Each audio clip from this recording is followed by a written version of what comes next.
It always begins the same way. A heartbeat that doesn't belong to the moment. A thought that arrives uninvited.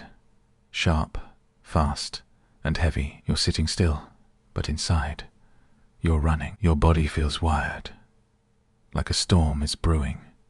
Beneath your skin, your mind begins to whisper, something's wrong. And even when you can't name what it is, you believe it. Anxiety is the art of living in the future, while your soul stays stuck in the present. It's that invisible weight pressing down on your chest when the room is silent. It's waking up at 3 a.m., replaying a conversation that ended hours ago. It's walking through your day like you're being chased, not by a predator, but by your own thoughts. There's a moment that happens before anxiety takes over. A fracture. You might feel a small tightening in your chest, or a single sentence echoing in your head. What if I fail? What if they leave? What if I never get it right? And in that moment, your imagination stops being a gift and becomes a trap. I've seen people crumble under the weight of that question, and I've been one of them. You tell yourself, it's nothing, I'm fine, but your breath shortens, your shoulders tense, your mind starts running simulation after simulation. Thousands of possibilities, all of them ending in disaster. You try to fight it. You tell yourself to calm down, but your body doesn't listen, because anxiety isn't logical, it's primal. It's the mind trying to keep you safe by convincing you that danger is everywhere. And so you begin to build walls, routines, distractions, plans. You work harder, think longer, talk faster. You try to stay in control, but all that effort only feeds the very thing you're trying to escape. The more you try to control life, the louder anxiety becomes, because anxiety thrives on resistance. It's a storm that grows stronger the more you try to stop the rain. And the truth is, the storm was never the enemy. It was a message, a signal from within. Something in you wants peace, but you keep feeding the noise. Let's look closer, because anxiety doesn't appear from nowhere. It's built slowly, silently. Every fear you swallowed, every mistake you refused to forgive, every what if that went unanswered. They accumulate until one day your mind becomes a crowded room where everything speaks at once. You know that feeling when you can't think straight, when even silence feels loud. That's not weakness, that's your nervous system trying to process more than it was ever meant to hold. You see, the mind is like a radio. It's always on, always broadcasting, and anxiety is what happens when you forget you can change the station. You start believing every thought. You let every fear take the microphone, and soon the noise becomes your identity. But here's what I want you to remember. The noise is not you. It's only what you've been listening to. Now, most people think the cure for anxiety is to stop thinking, to meditate harder, to distract themselves with positivity, to silence the mind. But that's not how peace works. Peace isn't the absence of thought. It's the ability to hear your thoughts and not be ruled by them. We've all been taught to fight anxiety as if it's an enemy. But anxiety is really an overprotective friend. It's your mind trying to help, just using the wrong language. It's a guard dog barking at every shadow, not realizing the house is already safe. And when you start to understand that, something inside you begins to shift. You stop asking, how do I get rid of my anxiety? And you start asking, what is my anxiety trying to tell me? That's the fracture point, the beginning of stillness, because you can't quiet what you hate. You can only quiet what you understand. Now, let's talk about the loop, the human loop, that endless cycle of fear, control, and exhaustion that keeps you stuck. You wake up, feeling fine. Then, a single thought crosses your mind. Maybe it's an email you forgot to send. Maybe it's the tone of someone's voice the night before. And before you know it, your mind has written an entire novel about failure, rejection, or regret. You try to shake it off, but your body's already in fight or flight. You scroll, eat, talk, work, anything to distract yourself, and it works for a while. But then, when night falls, the silence returns and the loop starts again. It's cruel, isn't it? How anxiety convinces you that thinking more will make you feel better, when in reality, it's thinking that keeps you trapped. You end up living in a world made of possibilities instead of reality. And the irony is, the more you try to predict the future, the more you miss the present. I once read a line that changed the way I saw everything. Worry is the illusion of control, dressed as preparation. Think about that. Every anxious thought, every what if, is your brain trying to control what hasn't happened yet. It's your survival instinct, overreaching its purpose. The problem isn't that you worry. It's that you've forgotten how to trust life. Trust. A small word with impossible weight, because trust requires surrender, and surrender feels like weakness, especially when you've spent your whole life trying to be strong. But maybe real strength isn't holding tighter. Maybe it's learning to let go gracefully. And that brings us to the shift, the revelation that changes everything. The secret to quieting your anxious mind isn't control, it's compassion. You can't calm an anxious mind by force. You calm it through understanding, through gentleness, through the courage to sit with what scares you without running. Think of it like this. Imagine a small child crying in a dark room. Would you yell at that child to stop? Would you ignore them until they fall silent? Or would you kneel down, turn on the light, and whisper, "It's okay, you're safe"? That's what your anxiety needs. Not more discipline, but more tenderness. And that tenderness begins with awareness. You can't heal what you refuse to see. So start noticing the moments when anxiety rises, not to judge them, but to listen. When your heart races, ask yourself, what story am I telling right now? When your breath shortens, ask, am I living in this moment or in the next one? Because the body always tells the truth. It's the mind that lies. There's a reason people who meditate don't live without anxiety. They just stop believing it. They learn to watch their thoughts come and go like waves, without trying to stop the ocean. That's where peace lives, not in the absence of movement, but in the understanding of rhythm. Now we begin the climb, the journey of unlearning, because to quiet the anxious mind, you don't need to add more. You need to remove. You need to return. You need to remember who you were before fear began to narrate your life. Lesson 1. The body is the doorway. You cannot think your way out of anxiety, because anxiety lives in the body. It's in your heartbeat, your breath, your posture. So the first step isn't mental, it's physical. Next time you feel anxiety rise, don't run to fix the thought. Notice your breath. Notice your feet on the ground. Notice the way your body curls inward, protecting itself. Then, slowly uncurl, expand. Breathe deeper than your fear.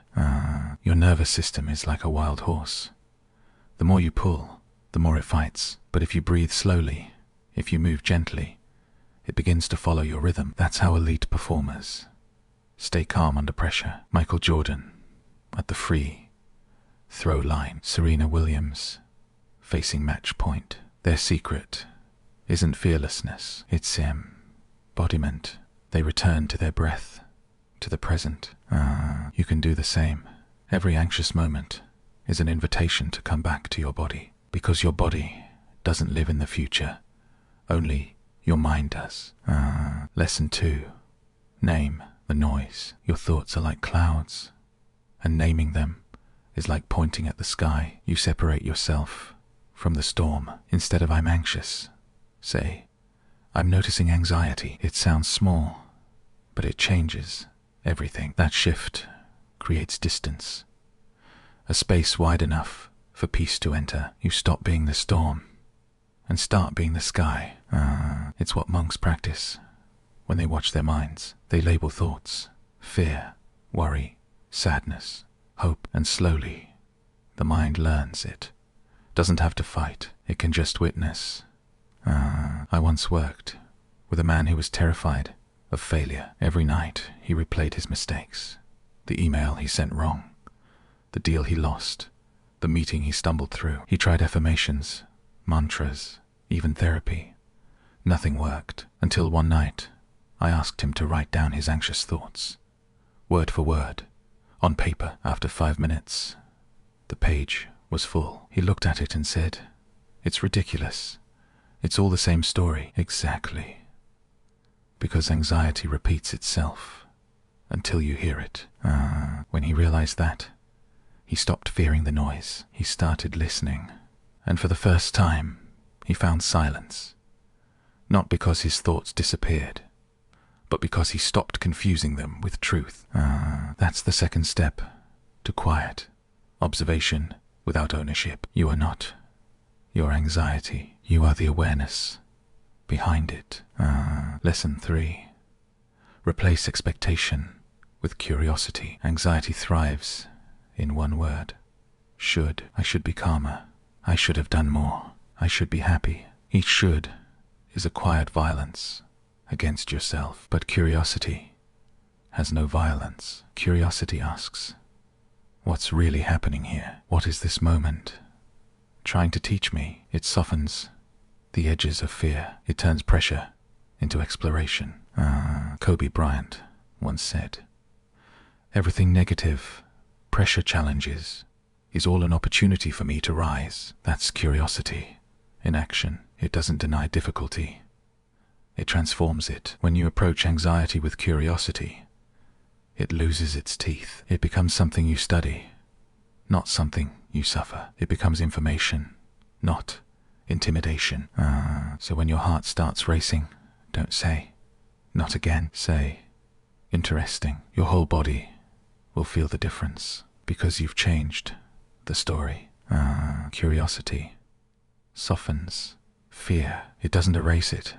It gives it space to breathe. And in that space, something sacred begins to unfold. Stillness. Stillness isn't silence. It's awareness that no longer trembles. It's when you realize that your thoughts can shout, and yet there is a part of you that remains untouched. That's where your power lives, in the space between stimulus and response, the gap where you choose what story to believe. Lesson 4. Return to reality. Anxiety feeds on imagination, endless futures that never come, but the antidote is always presence. Reality is not as frightening as the mind paints it. The mind sees 1,000 storms. Reality, perhaps only a gentle rain. Try this. Next time your thoughts spiral, look around. Name what you see: a cup, a window, the sound of rain, the hum of life. Each word pulls you back into the now. Each word reminds you that this moment, not the one in your head, is the only truth that exists. Reality has edges, texture, temperature. It doesn't lie. It's solid, grounding, undeniable. When you anchor yourself in it, anxiety dissolves, because the mind can't argue with what's real. Presence is your secret weapon. It's what allows pilots to stay calm mid-turbulence, what surgeons rely on in the middle of chaos, what monks cultivate after decades of stillness. Presence is focus, married to trust. It says, whatever comes, I'll meet it when it arrives. When you live like that, not ahead, not behind, life stops feeling like an emergency. It becomes a rhythm, a conversation, and anxiety, stripped of its audience, slowly walks off stage. Now, every transformation is tested. The moment you start finding peace, life will ask, "Are you sure?" That's where we enter the storm. The relapse. The night when you thought you were past this, but your chest tightens again. The moment when you breathe shallow, your mind races, and you whisper, "Why is this happening again?" This is the storm's trick. It returns not to punish you, but to prove you've grown, because the goal was never to live without anxiety. It was to remain calm when it knocks. Close your eyes. Imagine you're standing on a cliff. The wind howls. Below, the waves crash and roar. The sky is dark, but you don't move. You simply watch. The storm rages, yet inside you, stillness. That is mastery, not control, not resistance, but witnessing. In those moments, the anxious voice grows louder. What if this never ends? What if I can't do this? And that's when you must remember, anxiety speaks the language of forever, but reality speaks now. No storm lasts forever, not even this one. You've survived every anxious night you've ever had, and if you listen closely, even now, beneath the noise, there's a hum of life that never left you. That hum is peace. Peace isn't a destination, it's a frequency you return to. Sometimes you fall out of tune. That's okay. Just notice, breathe, and adjust the dial. You can practice this anywhere, in traffic, in a meeting, when you wake up at 2 a.m. and your thoughts start spinning. Close your eyes and find your breath. Count 4, in, 6, out. Feel your shoulders drop. Say silently, "I'm here." That's it. That's the technique that works every time, because it doesn't fight the mind. It reminds it that you're safe. Lesson 5. Acceptance is freedom. Anxiety hates uncertainty, but life is made of it, and every attempt to avoid uncertainty only strengthens the cage. Acceptance isn't giving up.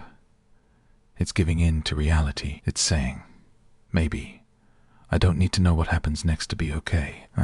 There's a beautiful paradox here. When you stop demanding certainty, peace arrives, because the mind stops chasing, and chasing is the fuel of anxiety. I remember speaking to a surgeon once, someone who operated on hearts for 30 years. I asked him how he stayed calm during the moments when life and death balanced on a blade. He said, "I accept the risk before I begin." He didn't fight uncertainty, he befriended it, and that's why he could work with steady hands. The same applies to you. Accept that life is not meant to be perfect, predictable, or painless. It's meant to be real, and reality, messy, unpredictable, alive, is where freedom hides.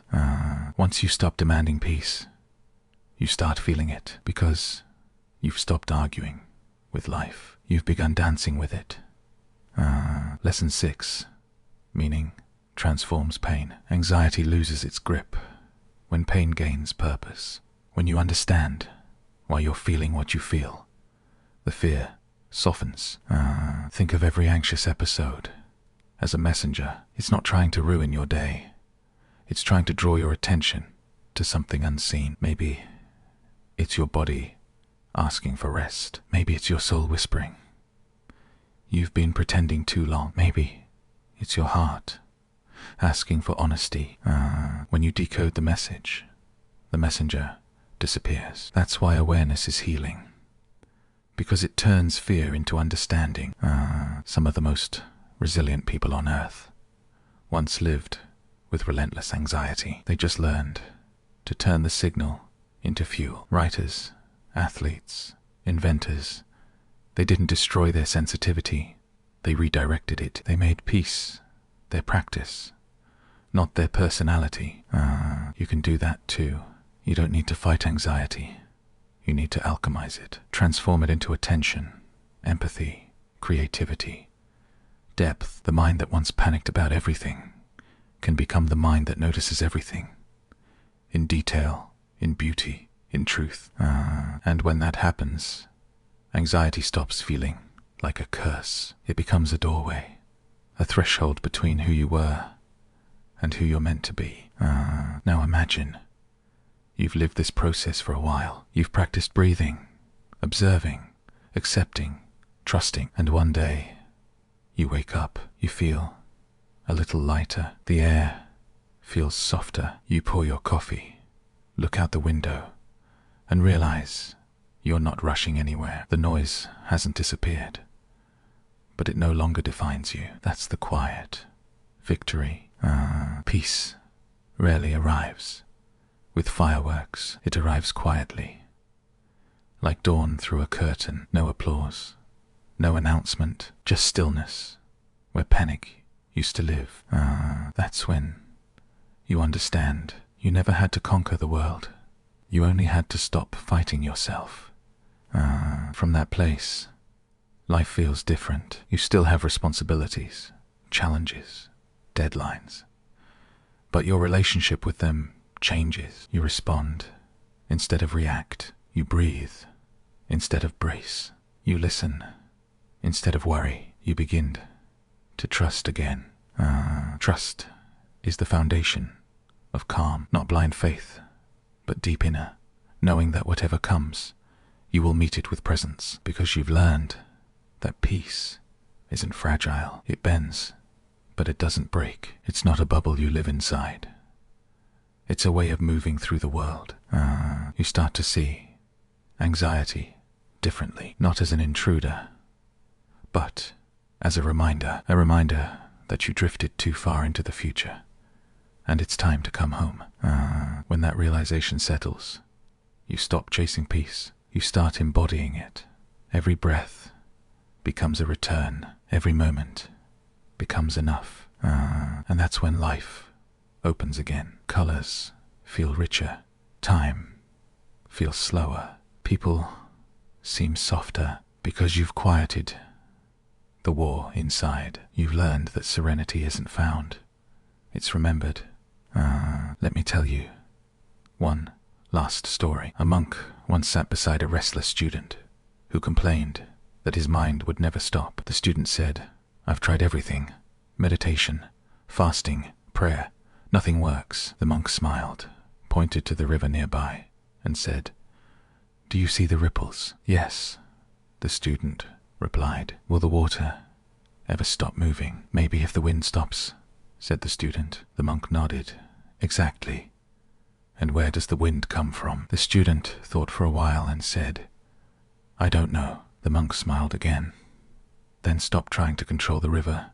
Sit and feel the wind." That's what quieting the mind truly means. Not forcing the water to still, but remembering you were never the water.